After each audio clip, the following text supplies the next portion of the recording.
Баршаңызға сәлем. Бүгін сіздердің назарларыңызға атақты психологтардың дәйек сөздерін ұсынамыз. Бұл сіздермен бірге пайдалы психология арнасы. Адамның бар өмірі оқу, өзі мәңгі шәкірт, ал өмірдегі кездескен әрбір жан ұстаз. Абрахам Маслоу. Құдай біздің күнәмізді кешіруі мүмкін, ал оны жүйке жүйеміз ешқашан кешірмейді. Уильям Джеймс. Адам өзінің бір ғана көзқарасын өзгерту арқылы өмірін өзгерте алады. Уильям Джеймс. Ешкім жақсы көрмейтін бала болуын тоқтатады. Ол кішкентай ғана қорғансыз ересек адамға айналады. Гилберт Сезбрун. Әр адамда ешкімге айтпайтын, тіпті бар екенін өзі де мойындамайтын қалаулары бар. Зигмунд Фрейд. Әрбір қалыпты адам тек ішінара қалыпты. Зигмунд Фрейд.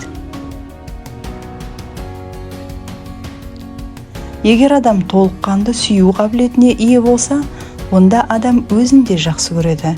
Егер ол тек басқаларды сүйе алса, демек ол мүлдем сүйе алмайды. Эрих Фром.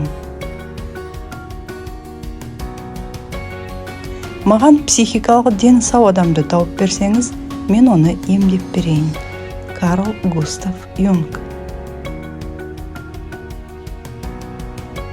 Біз тек өз өміріміз үшін ғана емес, өз іс-әрекетіміз үшін де жауап береміз.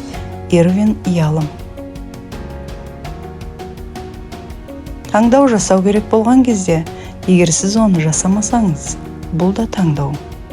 Уильям Джеймс. Өмірдегі басты қауіп шамадан тыс сақтық. Альфред Адлер.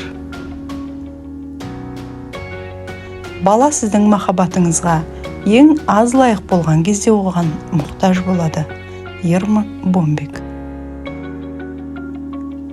Мәселені шешуден гөрі азап шегу оңайырақ. Берт Хеллингер. Көп білгенге қарағанда дұрыс ой ойлай білу әлде қайда маңыздырақ. Джон Лок. Кімде-кім ғажайыпты көре алса, демек ғажайып сол адамның ішінде. Пауло Коэльо. Бүгінде адамдар барлық нәрсенің құнын біледі, бірақ ештеңені бағалай білмейді. Оскар Уайльд. Басқа адамдардың бойындағы бізге ұнамайтын нәрселер біздің өзімізді түсінуімізге көмектеседі. Карл Густав Юнг. Басқаларға иә деу арқылы өзіңе жоқ демегеніңе көз жеткіз. Пауло Коэльо.